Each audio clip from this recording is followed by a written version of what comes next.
बिस्मिल्लाहिर्रहमानिर्रहीम। अस्सलाम वालेकुम डियर स्टूडेंट्स अपने प्रीवियस लेक्चर के अंदर हमने क्लास 5 यूनिट नंबर 1 की जो स्टोरी थी उसको डिस्कस किया था, जिसका टॉपिक था द गोल्डन ईरा, एक सुनहरी दौर, जिसमें हमने हज़रत उमर रज़ियल्लाहु ताला अन्हु की फेयर डीलिंग के बारे में पढ़ा था, उनके इंसाफ के बारे में पढ़ा था।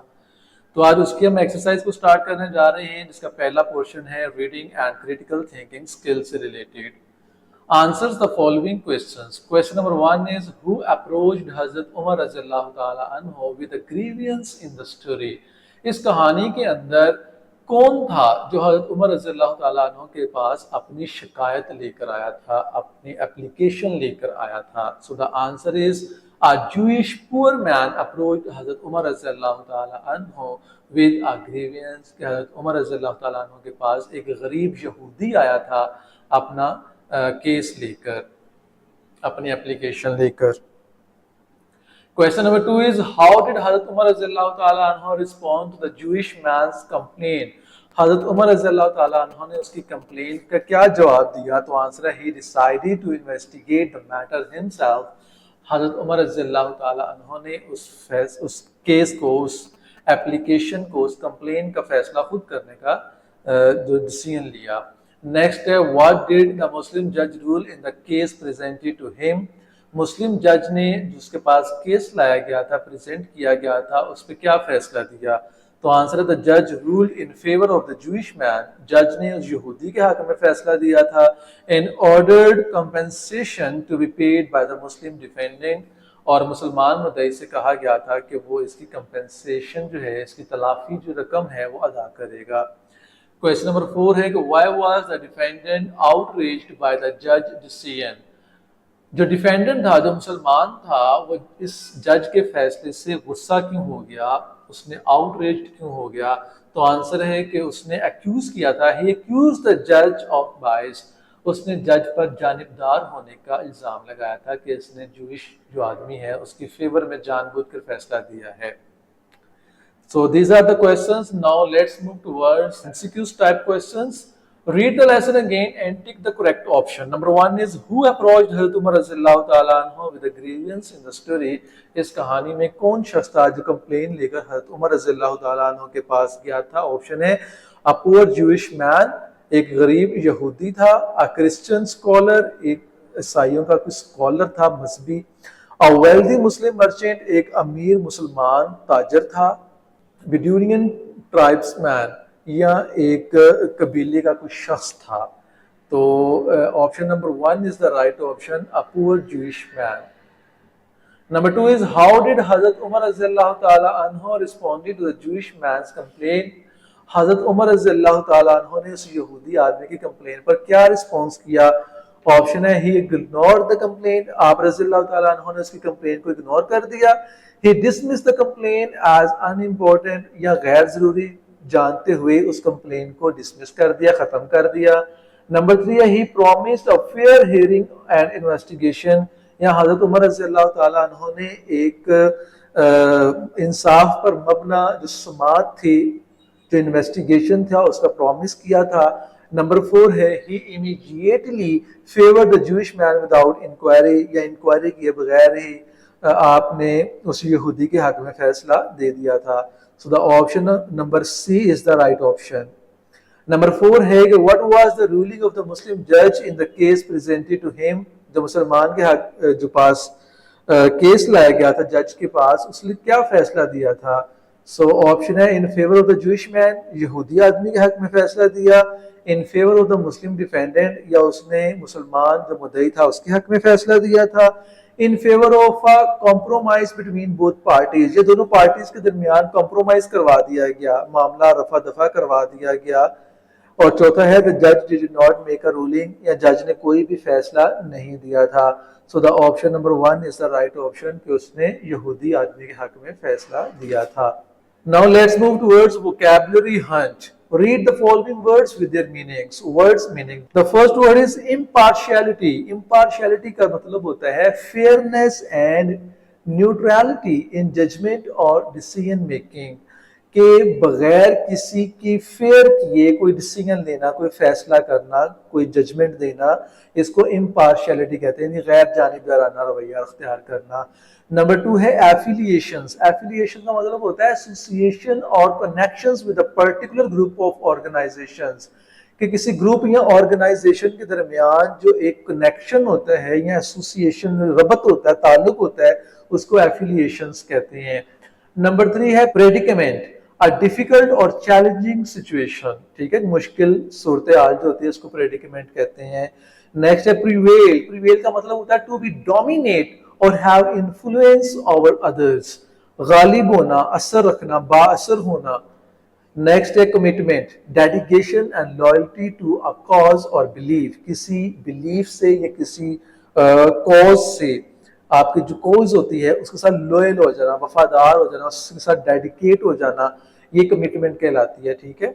और लास्ट है फंडामेंटल, इसेंशियल और बेसिक, इनके बुनियादी। फॉर्मिंग द फाउंडेशन और कोर ऑफ समथिंग, किसी चीज की फाउंडेशन बनाना, किसी चीज की बुनियाद बनाना, उसको फंडामेंटल कहा जाता है। अब हम चलते हैं ओरल कम्युनिकेशन की जाने। तो यहाँ पर साउंड्स लर्निंग है। सबसे पहले स्पेलिंग पैटर्न्स हम डिस्कस कर लेते हैं। Read and pronounce the following common spelling patterns. Vowel phonemes. Vowels are an essential part of words and their sounds can vary based on different patterns. Here are some common vowel phonemes and examples. Vowels आपको पता है 5 तरह के होते हैं, ए, ई, आई और you जो हैं ये इंग्लिश अल्फाबेट के अंदर वॉवल्स कहलाते हैं। इनकी साउंड जो हैं वो डिफरेंट पैटर्न्स के अंदर डिफरेंट इनकी साउंड क्रिएट होती है। जैसे लॉन्ग वॉवल फोनेम यहाँ पे दिए गए हैं, साइलेंट ई पैटर्न है, इसके अंदर cake, kite, bone, cute, right. यहाँ पर आप देख सकती हैं ई जो है वो साइलेंट है। Vowel pairs pattern, vowel pair pattern आप देख सकते हैं बोट, इसमें दो वॉवल्स का एक पेयर आया हुआ है, बोट, BOAT, ओ और ए, ये एक वॉवल पेयर है। इसी तरह रेन में AI पेयर है, टीम, फ्यूल और रीड। शॉर्ट वॉवल फोनेम हम देखते हैं जिसमें CVC पैटर्न है, यानी कि कॉन्सोनेंट वॉवल कॉन्सोनेंट पैटर्न। जैसे कि कैट, इसमें C कॉन्सोनेंट है, A वॉवल है, C फिर एक कॉन्सोनेंट है, ठीक है। सिमिलरली डॉग, पेन, हॉट, बस। वोवल डायग्राफ पैटर्न जिसमें ship, shop, thin, that, path. तो पहले वर्ड में SH एक डायग्राफ है, शॉप में भी SH, थिन में TH, दैट में TH, पाथ में भी TH, ये वोवल डायग्राफ पैटर्न है। नेक्स्ट है double consonants. Common double consonants जैसे कि butter, happy, little, dinner, letter. तो यहाँ पे बटर में डबल T डबल कॉन्सोनेंट है, हैप्पी में डबल P है, लिटिल में डबल T है, डिनर में डबल N है, लेटर में डबल T है। तो अब हम फोकस पॉइंट में देखते हैं। Double consonants are letters that appear twice consecutively in a word. Double consonants के अंदर दो जो कॉन्सोनेंट्स होते हैं, दो लेटर जो होते हैं वो इकट्ठे आते हैं। They can affect the pronunciation and meaning of words. ये प्रोनाउंसिएशन और वर्ड के मीनिंग के ऊपर इफेक्ट करते हैं। When a word has a short vowel sound before the final consonant, जब final consonant से पहले एक short vowel sound create हो रहा हो, we double the consonant, हम consonant को double कर देते हैं। For example, running, hopping, swimming, etc. Add more examples of each vowel pattern in your notebook. आपने नोटबुक के ऊपर जो ऊपर डिफरेंट पैटर्न डिस्कस किए गए हैं उनसे रिलेटेड आपने मजीद एग्जांपल्स लिखनी है। तो मैंने आपकी हेल्प के लिए यहाँ पर दो एग्जांपल्स मेंशन की हैं, बाकी आपने खुद यहाँ पर मेंशन करनी है। फॉर एग्जांपल पहला पैटर्न था साइलेंट ई पैटर्न, तो इसमें आप फेक और मेक का वर्ड यूज कर सकते हैं। फिर पैटर्न था वॉवल पेयर का, तो इसमें वर्ड हो सकते हैं कोट, COAT और रोड। फिर पैटर्न था CVC पैटर्न, तो इसमें हो सकता है कट और बस। फिर हो सकता है वॉवल डायग्राफ पैटर्न, इसमें शार्क और शाइन हो सकता है। फिर है डबल कॉन्सोनेंट पैटर्न, इसमें मैटर और बैटर हो सकता है। सो डियर स्टूडेंट्स, ये हमारा टॉपिक था वॉवल के फोनेम्स के हवाले से, इसके डिफरेंट जो साउंड्स होती हैं उसके हवाले से।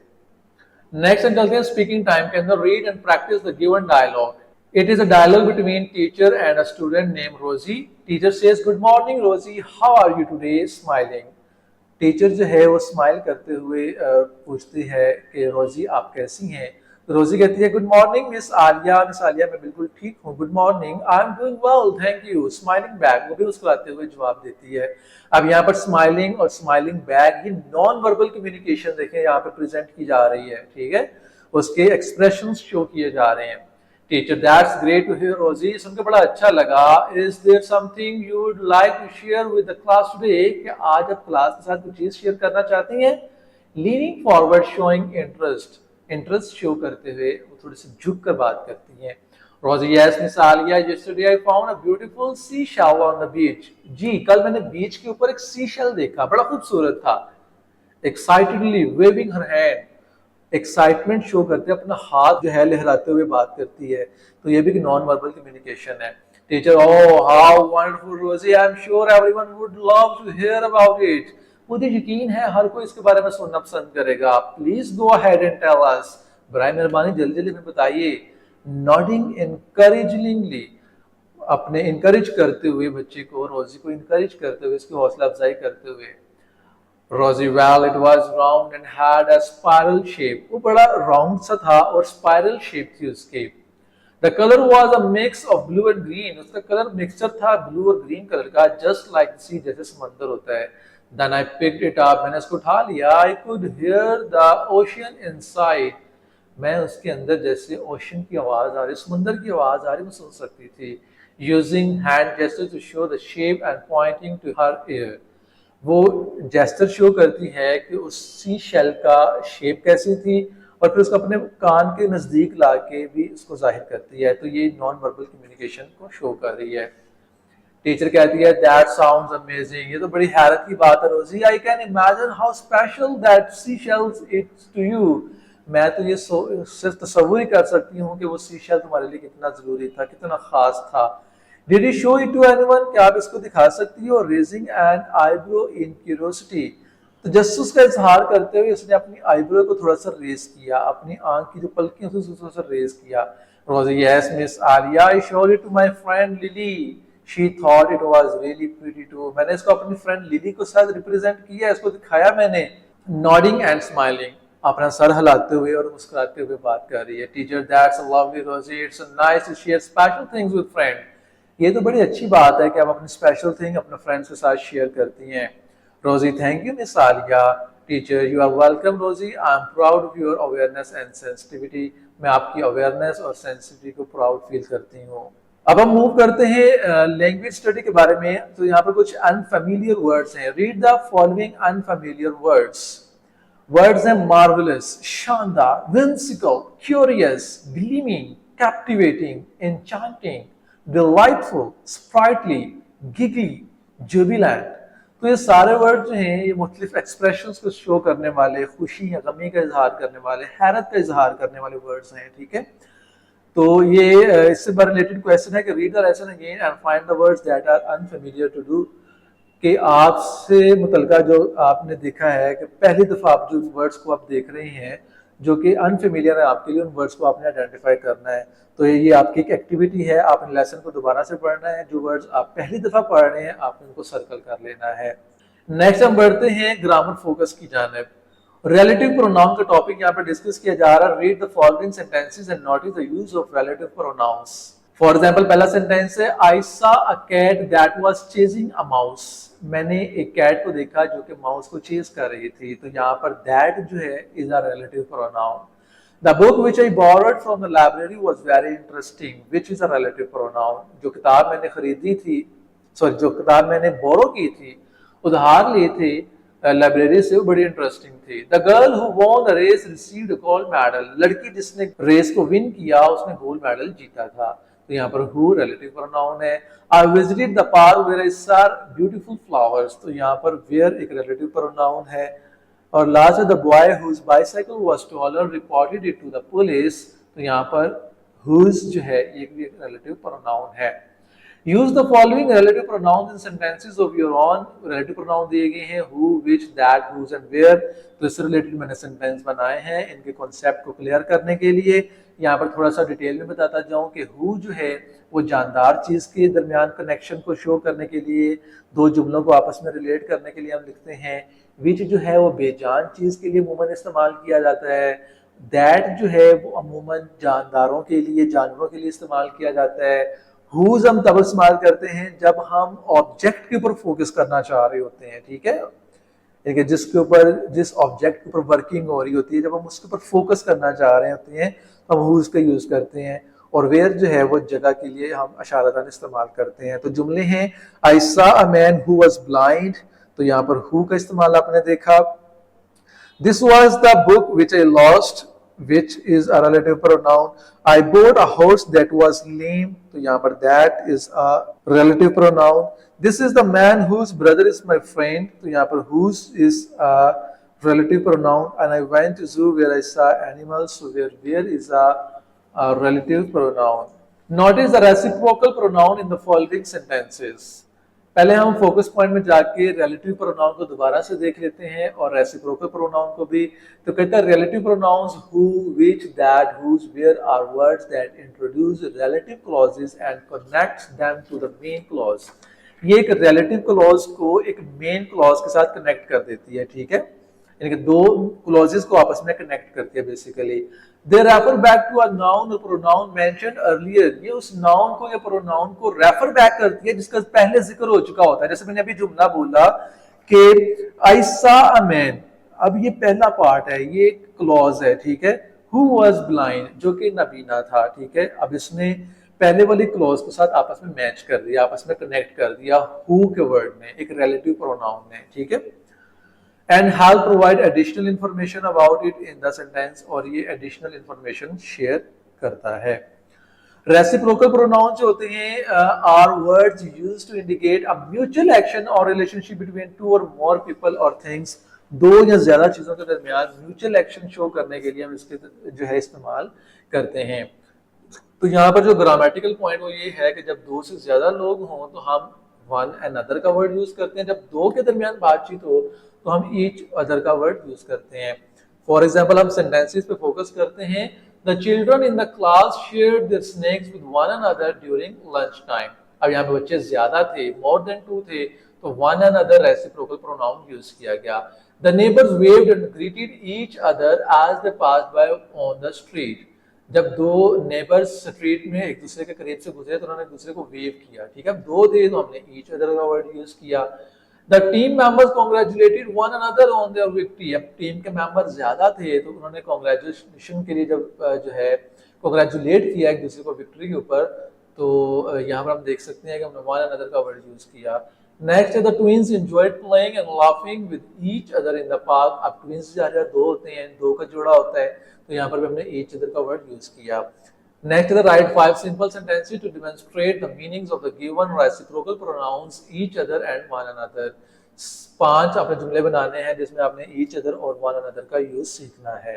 तो 5 जुमले मैंने यहाँ पे बनाए हैं आपकी हेल्प के लिए, आपने भी अपनी प्रैक्टिस के लिए बनाने हैं। They played cricket with one another। अब they का वर्ड है more than 2 है, ठीक है, तो one another का वर्ड यूज किया। Brother and sister love each other. दो लोग हैं ब्रदर और सिस्टर, तो यहाँ पर हमने ईच अदर का वर्ड यूज किया। They share their lunch with one another. अब दे से मुराद ज्यादा लोग हैं तो हमने वन अनदर का वर्ड यूज किया। इसी तरह से mother and father help each other and the singer congratulated one another. Next simple present verb के हवाले से है। सिंपल प्रेजेंट वर्ब क्या होता है? Read the following sentences and paragraphs notice simple present verb. Sentences हैं she wakes up early every morning. तो present जो टेंस होता है या प्रेजेंट वर्ब जो होता है वो एक हैबिचुअल एक्शन को शो करता है, वो यूनिवर्सल ट्रूथ को शो करता है। एक स्टेटमेंट ऐसी जो कि फैक्ट पर मबनी हो, उसका जो ताल्लुक होता है वो प्रेजेंट वर्ब से होता है। तो यहाँ पर she wakes up early every morning इसकी हैबिचुअल एक्शन है, रोज वो जल्दी सुबह उठ जाती है, तो प्रेजेंट वर्ब यहाँ पे यूज किया गया। They play basketball every weekend. The sun rises in the east. अब ये फैक्ट है, हकीकत है, इसे इनकार नहीं किया जा सकता। He drinks a cup of coffee every morning. It rains a lot during the monsoon season। अब monsoon season में ये एक habitual action है कि rain होती है। अब एक पैराग्राफ दिया गया है simple present verb से related। The sun rises in the east every day, signaling the start of a new day। People wake up early, have breakfast and go about their daily routines।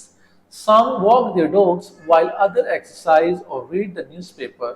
Throughout the day, people engage in various activities such as walking, studying, and spending time with family and friends.